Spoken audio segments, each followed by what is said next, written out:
Manque des produits pharmaceutiques, manque des infrastructures adéquates pour les différents services de l'État, routes et ponts délabrés sont entre autres les points majeurs du rapport du territoire des Sandoa présenté ce vendredi 12 juin 2026. L'honorable Pascal Malouka, président du caucus des honorables députés du territoire des Sandoa, a fait une brève présentation du rapport avant sa lecture intégrale faite par l'honorable Alain Mouteba, rapporteur du caucus. De la politique, en passant par l'économie et la sécurité, tout a été relevé pour l'amélioration des conditions de vie de la population de ce territoire.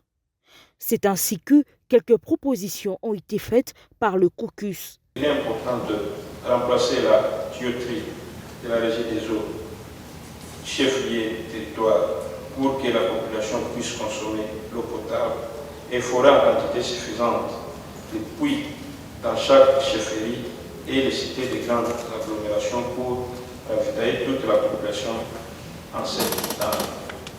Face aux multiples problèmes soulevés, le président des séances, l'honorable Archimède Kabea Kalassa, a plaidé pour que les communautés locales bénéficient des activités qui se passent dans leur contrée.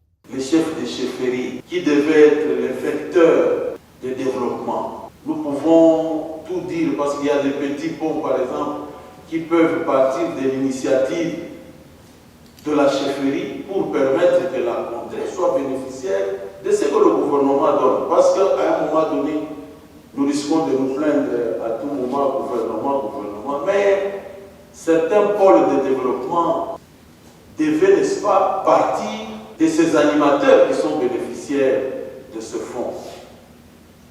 Les honorables députés ont aussi apporté leur contribution. Nous constatons que 80% des chefs de chefferie vivent ici en ville. Les autres à Kinshasa, à Lubumbashi, ici, quand il y a une délégation de Kinshasa qui vient en mission, vous verrez tous les chefs de chefferie devant les caméras. Mais pour arranger sa maison, il faut être présent dans sa maison.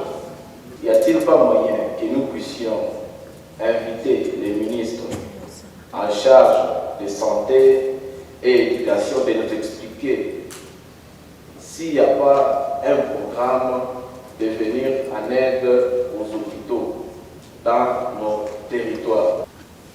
Si nous parlons des ambulances, à quel mécanisme, c'est sur quelle route que les ambulances vont rouler?